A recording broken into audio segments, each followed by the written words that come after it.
What's up, everyone? Welcome to another episode of Moving with Life. This is episode 120. Thanks for joining me today. I hope that you're having I hope you had a good weekend, because it'll be Monday when you see this. And trying to figure out how I'm going to approach this week of episodes. I did have to sit back and think, and we had gone over two different parts of Love Yourself Like Your Life Depends on It by Mr. Ravikant. And I was like, okay, I finished reading that book. I got the segments that I wanted to present on the podcast. And I was like, where am I going to go? Really, where am I going to go next? Because I am reading 1984. It's the book I'm reading. But to be honest, I feel like it brings up too much emotion from me. So maybe I'll cover it eventually. I don't know when that's going to be. I just feel like I shouldn't cover it, not because I'm worried about like external factors. I'm worried. I'm just reading it and I'm taking a lot in, and maybe I should, because I can give my perspective on it. But for now, I'm not. So I was like, well, what am I going to do? Because that's the book I'm on right now. My goal is to read it and finish it, no matter how long it takes me to get through it. Just read it, finish it, get through it, and then move on to the next book. I have some other books in my queue that I want to read. So I was like, man, what book could I go through that I've read already that I haven't touched on, or I didn't? Maybe a more recent one that like I read Green Lights by Matthew McConaughey. And I was like, well, okay. So I started, thinking about it, and I'm like, man, where am I going to go with this? And then, I have let me take my pen out. So I have my version that was gifted to me of Marcus Aurelius, and hopefully you're able to see that. And so I started going through, because I have it dog-eared and everything. I do not write in my books, so I don't have any writings, but I have little tabs as you saw. And I've probably shown in other books too, where I just have little marks, and I read through it, and okay, I remember that, and I remember why I wanted that. So I started going through just the markings here, my little tabs here, and I was like, so I started on book 2, and I was like, yeah, so I started with the beginning, and I'm like, okay, I think I can, especially today being Monday, I think I can start with where I'm going to start with today. It's going to be the beginning of book 2. But anyway, so I started going through, and I'm like, okay, I think I can talk about this. I think this is appropriate for a Monday. We're all getting back from the weekend, especially if you don't work weekends, so you're off, and then you go back to work on Monday, and you work on Monday 9 to 5 or anything. If you work Monday through Friday, period, no matter what time it is, I think this is a good little piece that I'm going to bring out. And I don't know. So I read through it, and I went through my dog ears, and I'm like, okay. So I don't know how much I'm going to actually talk. I have some points that I want to bring up. Main thing was that today's Monday, as you're watching this, so I want to read it, go through it, and then if anything does come up, then I will bring it up. But generally, I'm looking to just get through this segment, and hopefully you can take something away from it, and if not, get your own copy, then you can do that too. So, book 2, Meditations by Marcus Aurelius. Say to yourself first thing in the morning, today I shall meet people who are meddling, ungrateful, aggressive, treacherous, malicious, unsocial. All this has afflicted them through their ignorance of true good and evil. But I have seen that the nature of good is what is right, and the nature of evil what is wrong. And I have reflected that the nature of the offender himself is akin to my own, not a kinship of blood or seed, but a sharing in the same mind, the same fragment of divinity. Therefore, I cannot be harmed by any of them, as none will infect me with their wrong, nor can I be angry with my kinsman or hate him. We were born for cooperation, like feet, like hands, like eyelids, like the rows of upper and lower teeth. So to work in opposition to one another is against nature, and anger or rejection is opposition. I feel like we can relate to that, especially if we don't get completely along with our coworkers and bosses. Especially in the beginning. And I remember reading this when I got gifted this a while back. I got it for Christmas. But I've had it for a minute. I wish I would have written a year. But nonetheless, I remember reading it, and then when I got to book 2, even then, this was a few years ago at least. And when was this released? This version was released. Man, that guy's so annoying. 2006. Yeah, no, this was way after that. So let's say 2017, 2016 is probably when I got this book. When I was gifted this book, or this version, anyways. And so reading that, I was like, oh, like that. And then as I started getting more into Instagram and like watching videos on YouTube and whatnot, I started hearing more of like just the say to yourself first thing in the morning, today I shall meet people who are meddling, ungrateful, aggressive, treacherous, malicious, unsocial. There's different versions. But so this is only one version of what Marcus Aurelius said. But I felt like it was good. And then my favorite part, because a lot of people talk about like, hey, the fact that you're going to meet people who annoy you or you don't like or you don't get along with, don't let it affect your day. Don't let it affect your mood. Don't get emotional because of that. But my part is like, therefore I cannot be harmed by any of them, as none of them will affect me with their wrong, nor can I be angry with my kinsman or hate him. We were born for cooperation, like feet, like hands, like eyelids, like the rows of upper and lower teeth. So to work in opposition to one another is against nature. Anger or rejection is opposition. It's like, because there's still a mission to get done. There's still an end goal that should be your priority anyways. And that's why I like that part. And a lot of people leave that part out, where it's like, we were born for cooperation, like feet, like hands, like eyelids, like rows of upper and lower teeth. Simple, not easy. It's not the easiest thing. I will say that over and over again as these episodes unfold.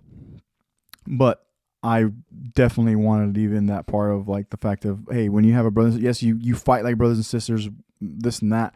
But at the end of the day, you're going to protect them with all you got. So we can take that into our Monday as well.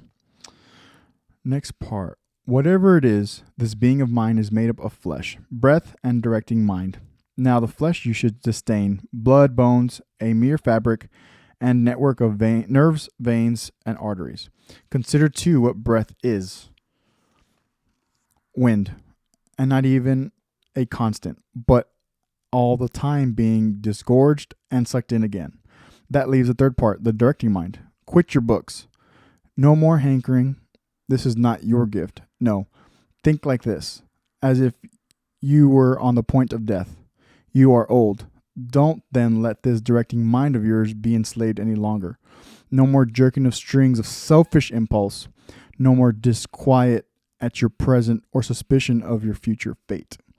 That one's kind of deep, especially where it says quit your books. I don't fully understand that statement. Quit your books. No more hankering. This is not your gift. But when it says, no more jerking of the strings of selfish impulse, no more disquiet at your present or suspicion of the future. It's like, be the way I took it is be present, disquiet. Don't be quiet in your present, and don't be suspicious of your future fate. And don't wait until you're on death's doorstep to realize that. That's the way I took that. Remember how long you have been putting this off. How many times you have given a period of grace by the gods and not used it. It is high time now for you to understand the universe of which you are a part, and the governor of that universe of whom you can constitute an emanation. And that there is a limit circumscribed to your time. If you do not use it to clear away your clouds, it will be gone, and you will be gone, and the opportunity will not return. That one, for me, it's a pretty deep statement. The beginning, for me, this is segment 4 of book 2. Remember how long you have been putting this off. How many times you have been given a period of grace by the gods and not used it. It is high time now for you to understand the universe of which you are a part, and the governor of the universe of whom you constitute an emanation. and that there is a limit circumscribed to your time. So you're limited in time, and you're whatever you believe in. So that's what in this case is God's, because they're from Rome, so it's different outlook on higher beings. Because in here in the whole book, he used the word whole, WHOLE, and he capitalized it. So for him, the whole means the higher being. And for me, I took, because there's paragraph 3, but for me, I took paragraph 4 by itself. Because whatever it is, remember how long you've been putting it off. Whatever it is, and that's one thing I did right. Is like, whatever you're putting off, whether it's telling someone how you feel, telling a family member, calling a family member, reconnecting, your work, your side hustle, starting a side hustle, expanding on that idea that you have. Excuse me. That's what paragraph 4 reminded me of. Is just, remember how long you've been putting it off, and how many times you've been given a period of grace by the gods and not used it. So, just remember how many times you've been given, oh man, I should have done this then, or maybe it's too late. Oh man, I wish I would have told them this, and now it's too late. I wish I would have tried. If you're younger and think of your future, and you think yourself in the future, like, oh man, when I had this opportunity, this person called me and with a job opportunity, and I didn't take it because I was scared. Simple, not easy things that don't overlook them. If the opportunity arises to take advantage, again, whether it's reconnecting with someone, reconnecting with family, maybe a family member calls you because they want to, just hash it out and move on together, something like that. Whether it's a job, getting a new job, maybe it's not necessarily a side hustle or like an idea, even if it's not like an entrepreneurial thing, but just changing jobs, learning a new craft. How many times have you been given the opportunity to do so, and then your procrastination, whether it's watching too much TV, just putting it off, period. Maybe because you're scared, so you just stick with your job even though you don't like it, or you're too scared to jump into something new. Don't let that don't let it get away from you. Because in the last part, it's like, if you do not use it to clear away your clouds, it will be gone, and you will be gone, and the opportunity will not return. It's like it's pretty I don't like using self-explanatory. There's a lot of phrases I don't like using. And the opportunity, it's there in black and white in the book, but then to execute it, it's a different level, and that's the point, is to try to execute it as well.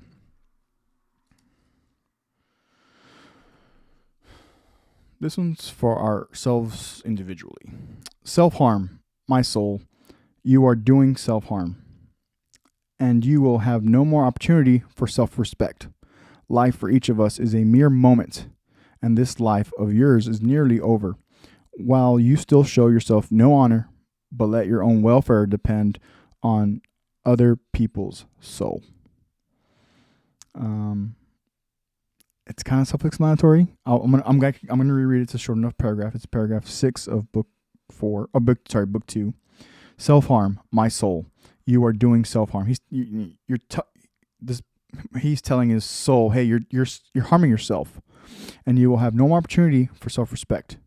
The more you hurt yourself, the more you put yourself down, you're losing your own respect, your own self-respect, your own dignity.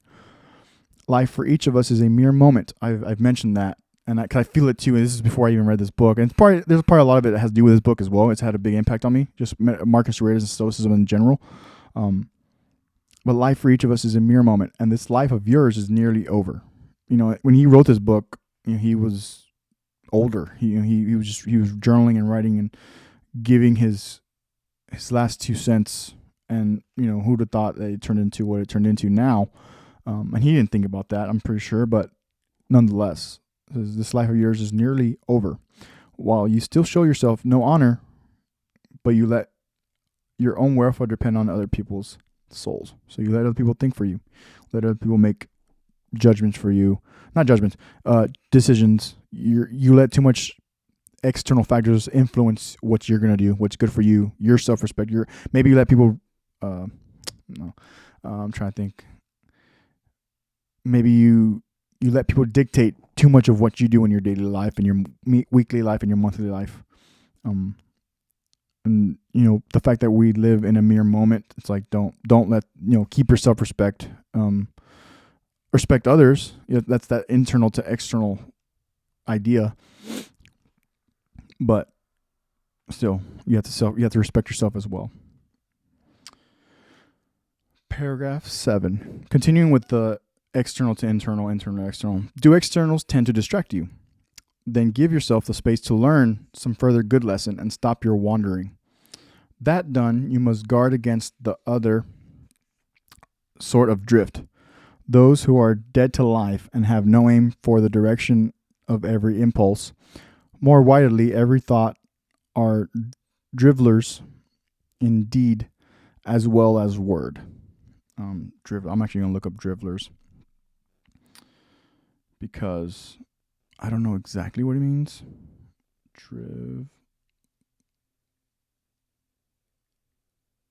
It's probably like this old word because I don't find it. Nonetheless, let me reread it and go through it.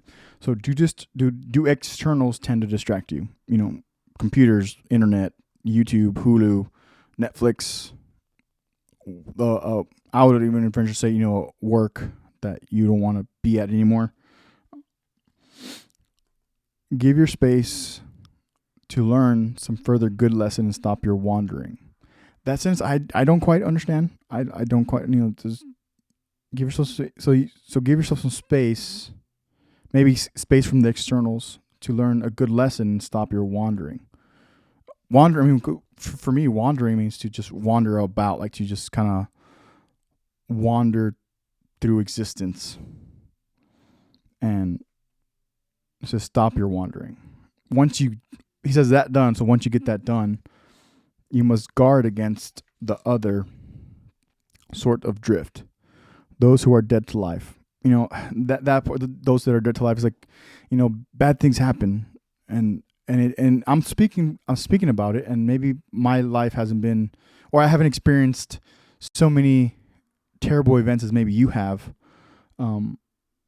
but I've seen nihilism, pessimism, and sometimes I've been pessimistic. It's just it's a bad day, and maybe a bad event, something bad at work happened, something, and you feel that the darkness, the cloudy, the gloominess.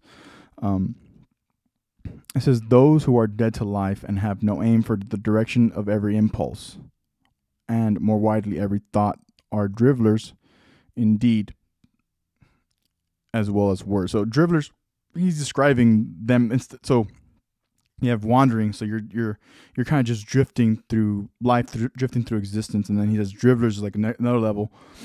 Where so I guess their actions, the way they do things, just impulsiveness, less impulsive, less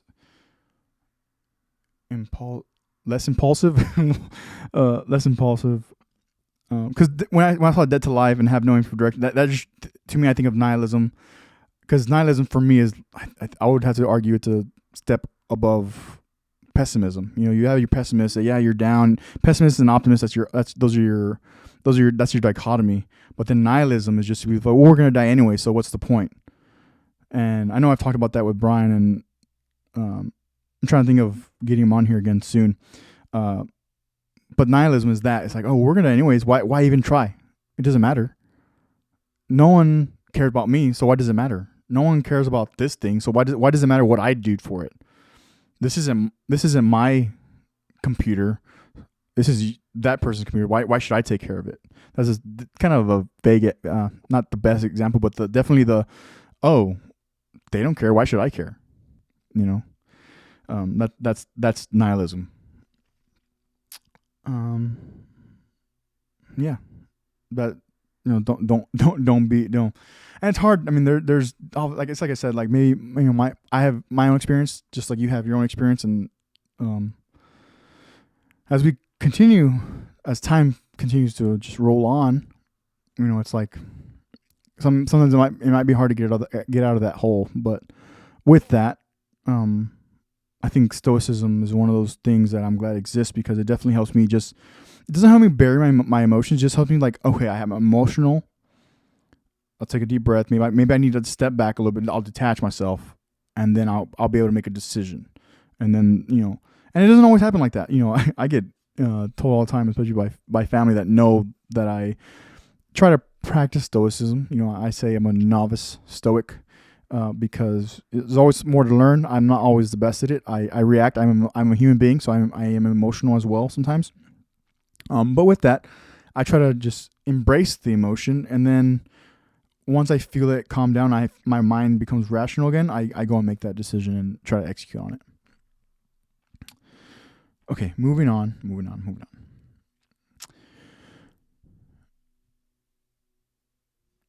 You may leave this life at any moment. Have this possibility in your mind in all that you do or say or think. Now, departure from the world of men is nothing to fear, if God exists, because remember, different circumstances, different lifestyle, different way of being raised. Because they would not involve you in any harm. If they do not exist, or if they have no care for humankind, then what is life to me in a world devoid of gods or devoid of providence? But they do exist. So he's saying, in his case, gods, if they don't exist or this bigger thing doesn't exist, then, kind of what's the point? But he's saying, but they do exist, and they do care for humankind, and they have put it absolutely in man's power to avoid falling into the true kinds of harm. If there were anything harmful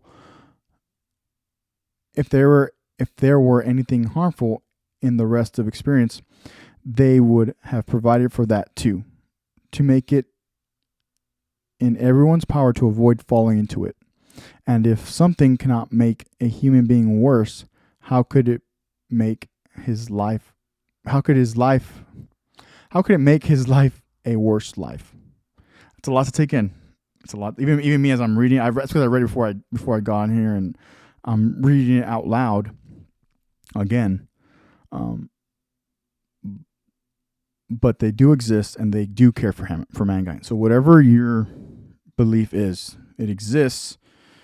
He's arguing that I'll just add the context of today's day and age is like whatever it is that you believe in, it exists, and we've been given the tools to go about life accordingly and appropriately.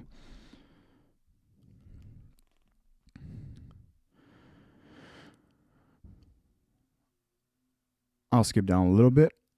Yes, death and life, fame and ignominy, pain and pleasure, wealth and poverty, all these come to good and bad alike, but they are not in themselves either right or wrong. Neither then are they inherent good or evil. I'll read it again. Yes, death and life, fame and ignominy, pain and pleasure, wealth and poverty, all these come to good and bad alike. So, Chinese proverb: good luck, bad luck, only time will tell. That's where I take this. But they are not in themselves either right or wrong. Neither then are they inherently good or evil. So it's not good or bad. It's not good or evil, right or wrong, to become famous, to have pain or pleasure, to be wealthy or live in poverty. They exist, good or bad alike.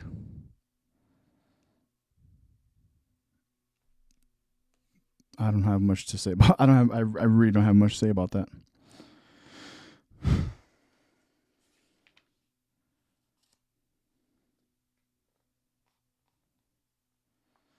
Let me see where I'm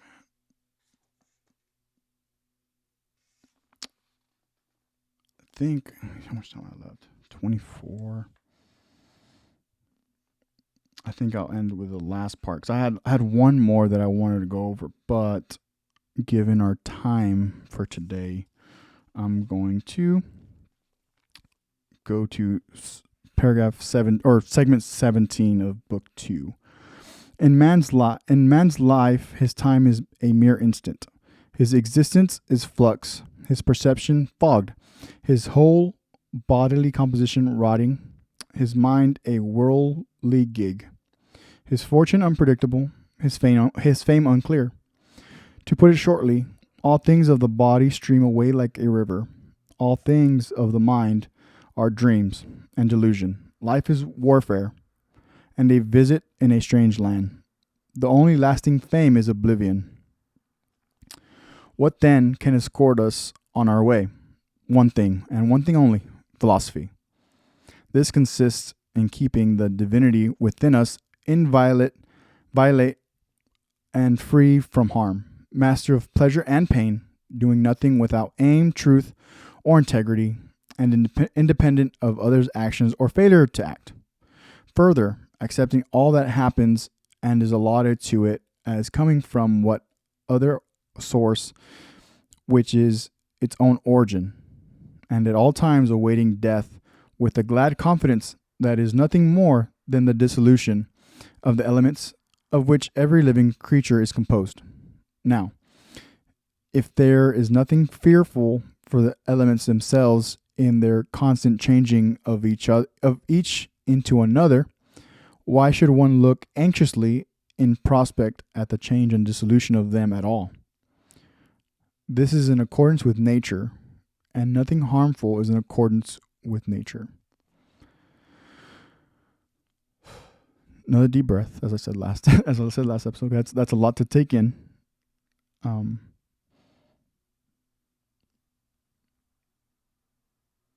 Further, accepting all that happens and is allotted to it as coming from that other source, which is its own origin. So the way things happen are the way they should happen. And there's a lot of things we don't have a lot of control in, but we have a few things that we can control. And I think that's the main premise of that last paragraph of book 2. So with that was a lot to digest, because that was another big just paragraph and segment, because of the way it's written and the way the grammar is set in the book. Makes for these extreme long statements like that one, where it kind of just flows, and you could break down every sentence if you want to. But yeah, I think given that today's Monday, as you're watching this, I think we can take a lot of pieces of this book, and you can start with the small things, the things you can control, because everything else that happens that's out of your control, that's the stuff that's gonna fluster us, and that's stuff we need to put on the back burner first, because out of all those things that we can't control, there's all these little things within those movements and those issues and those little fires that you want to burn out. There's little parts that you can do yourself and you can have full control of. Whew, that was a lot. I'm glad I did it. I might do some more. I have to keep going through it. Like I said, I got through book 2 and I was like, yeah, I can definitely cover some of this. And I think it's relevant to just moving with life. Yes. And I've talked about Stoicism. I've talked about Marcus Aurelius. I've used some of it. I saw my notes on the tabs. Episode 40, episode 77 are a couple of the episodes that I saw written on the tabs. So I've definitely gone over it before. In whatever in whatever depth I did. I don't know. I can't remember. I haven't gone back to listen, because I'm trying to keep pushing and keep pushing myself to try to bring content that we can relate to and then use in our everyday lives, everyday world, our world, whatever that world is. Thanks for listening. Thanks for tuning in. If you want to support the podcast, there's a hoodie. There's another hoodie and a Time Over Money shirt. There's some stickers. Main thing is just spreading the word, so that we can go on and teach others, teach the next generations, help those that are struggling, maybe mentally, maybe trying to get a grasp of what they want to do with their life or their future or their job or their side hustle or whatever idea they have, helping others as well. I think that's a big thing. Instagram, email, always available, and I will respond, in timely fashion as best I can. So, as always, take care of yourself mentally and physically. Take care of your teams. Take care of your household. Take care of your family as best you can, the best you see fit. be a little bit less emotional, more rational, when especially with younger adults, younger kids, younger people. And I say that because that's a reminder for me as well. I have to remind myself, like, oh yeah, they're 15 years old. It's like, yeah, they're the way they've been brought up, the way they're growing up, the way they've seen the world. You know, these kids. The simple example is like these kids have never seen dial-up. So that's a super simple example of the difference of our time, my generation, and the next generation, and the following generations coming after that, and then the older generations that I get to talk to as well. And there's so much wisdom that they have because of the lives they lived, however old they are and however long they've been in the world. There's so much we can learn. There's so much we can do. There's so much we can control. We think sometimes we're not in control, but there's things that we can grasp on and we can control them, and then make the best decision possible. So hope you have a great Monday. Thanks for listening. Thanks for tuning in. Thanks for sticking with moving with life. And I'll see you all very, very soon.